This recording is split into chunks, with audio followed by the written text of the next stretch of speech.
Hey everyone, let's dive into the interesting world of the Gandhara Civilization, a culture that thrived in what we now know as northern Pakistan and Afghanistan. This incredible civilization spanned from the middle of the first millennium BCE to the early second millennium CE. During this time, the region saw a parade of powerful rulers, but one thing remained consistent: its deep connection to Buddhism and the unique artistic style that blended Indian and Greek traditions, a legacy of Alexander the Great's forays into the Indian subcontinent. Now, let's talk about Gandhara itself. It's mentioned as far back as the reign of Cyrus the Great of the Achaemenid Empire, but it wasn't until the 7th century CE, when a Buddhist monk named Xuanzang visited, that we got a detailed description of the area. By the time he arrived, the glory days of Gandhara were fading, but his accounts are invaluable. He meticulously documented its cities, sites, and culture, and his writings helped archaeologists later piece together this ancient puzzle. Imagine a triangular stretch of land, about 100 kilometers wide and 70 kilometers tall, mostly west of the Indus River and bordered by the Hindu Kush Mountains in the north. This was Gandhara's heartland, including places like the Peshawar Valley and the hills of Swat, Deer, and Peshawar, all now within modern-day Pakistan. But Gandhara's influence went far beyond that, reaching into Afghanistan's Kabul Valley and even touching the Patwar Plateau in Sindh, where remnants of Buddhist stupas still stand today. Cities like Taxila, Peshawar, and Mauryan were the cultural hubs of Gandhara. These weren't just ancient ruins, they were thriving centers of trade, learning, and artistry. Archaeologists are still uncovering treasures in these regions, and each discovery paints a clearer picture of this civilization's rich history. Now, about the name Gandhara, it's got some pretty cool theories behind it. One idea is that it comes from the words Khan, or Gand, meaning fragrance, and Har, meaning land, making it the land of fragrance. But another theory ties the name to water. The term Gand is often linked to pools or wells, and the Peshawar Valley, especially during the rainy season, probably looked like a series of shimmering lakes.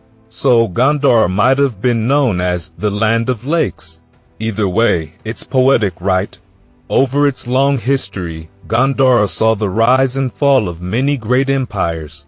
It was part of the Achaemenid Empire, hosted Alexander the Great on his epic journey through India, and later came under the influence of the Mauryans, Indo-Greeks, Kushans, and more. Alexander's visit was brief, but impactful.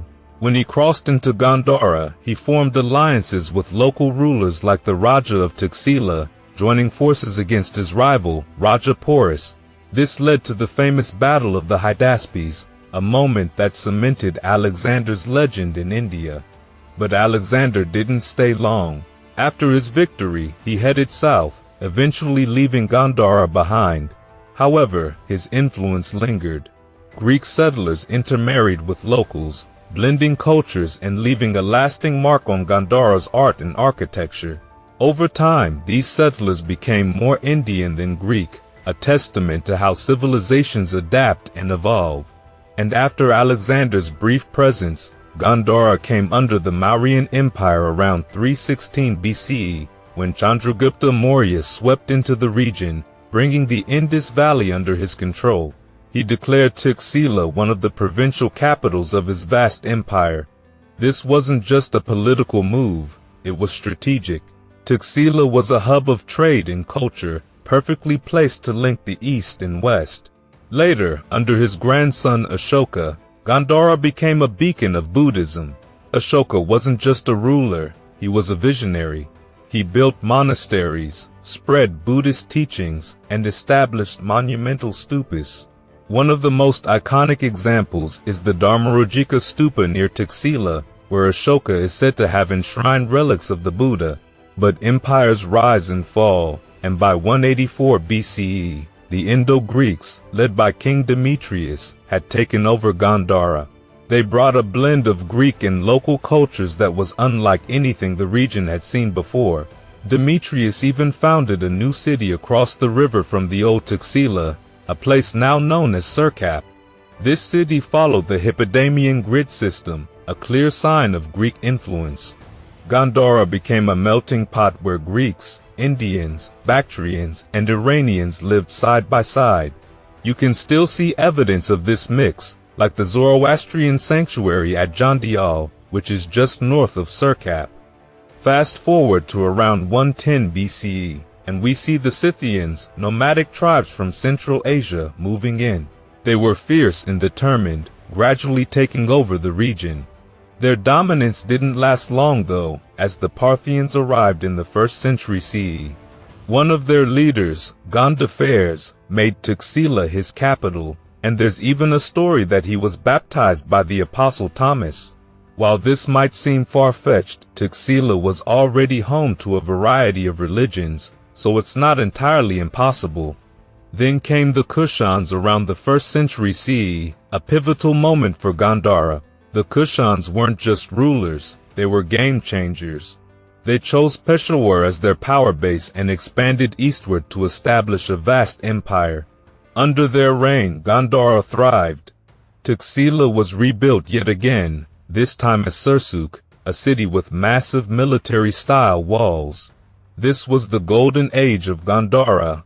Art, culture, and architecture reached their peak, blending Indian, Greek, and Central Asian styles.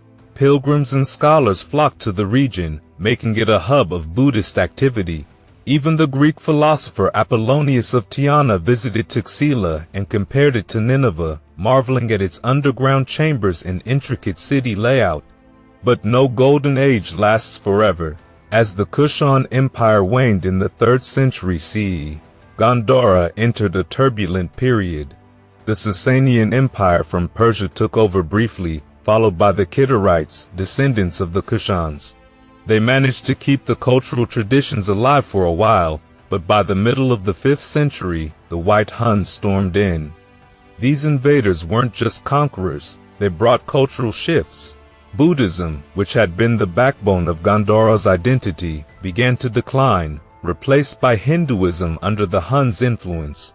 The region's character changed dramatically, and the once thriving Buddhist culture started to fade. Over time, constant invasions and the spread of Islam further erased Gandhara's Buddhist heritage. The cities, stupas, and monasteries were abandoned, forgotten for centuries until British explorers rediscovered them in the 1800s. And Gandharan art really stands out as one of the most interesting cultural expressions of ancient times. This unique artistic tradition dates back to the 1st century BCE and reached its peak during the Kushan era, particularly under the reign of King Kanishka in the 1st century CE. Kanishka didn't just promote Buddhism, he elevated it to new heights. In fact, it's often believed that he was the first to introduce the iconic image of the Buddha, which soon became central to the art and devotion of the region. These Buddha images varied in scale, from small handheld figures to towering statues placed at sacred sites. They were everywhere, in stupas, monasteries, and even private chapels, making it clear that Gandharan art was more than just a creative endeavor, it was a deeply spiritual one. Almost every piece told a story, usually the life and teachings of the Buddha. Even everyday objects carried religious imagery, showing just how much faith permeated daily life. Artists primarily worked with materials like conjuror stone, which was easily shaped and finished with plaster and paint. This fossilized rock formed the base for intricate carvings of Buddha figures, architectural elements, and other decorative details. Schist stone, on the other hand, allowed for more durable sculptures, though its size limitations meant larger pieces were made from clay or stucco. To add a touch of luxury, artisans sometimes used gold leaf or embedded precious gems into their works. Despite being worn by time, some sculptures still show traces of their original vibrant colors. The Buddha's depiction remained strikingly consistent, always in simple monastic robes with a calm and serene expression. His hair was tied in a bun, known as the Ushnisha, and he was often surrounded by divine symbols like halos. These representations didn't just stop at the Buddha himself. Bodhisattvas, or the Buddha in his pre-enlightenment states, also became popular subjects. Unlike the austere portrayal of the Buddha, bodhisattvas were depicted with opulence, adorned in elaborate jewelry, intricate headdresses, and luxurious attire. Architecture was just as significant as sculpture in Gandhara, with stupas becoming the heart of the region's religious landscape. These structures weren't just places of worship, they symbolized the spiritual and artistic achievements of the time. Early stupas were modest, but as Buddhism gained influence, they became more elaborate, with intricate reliefs and towering designs that attracted both devotees and patrons.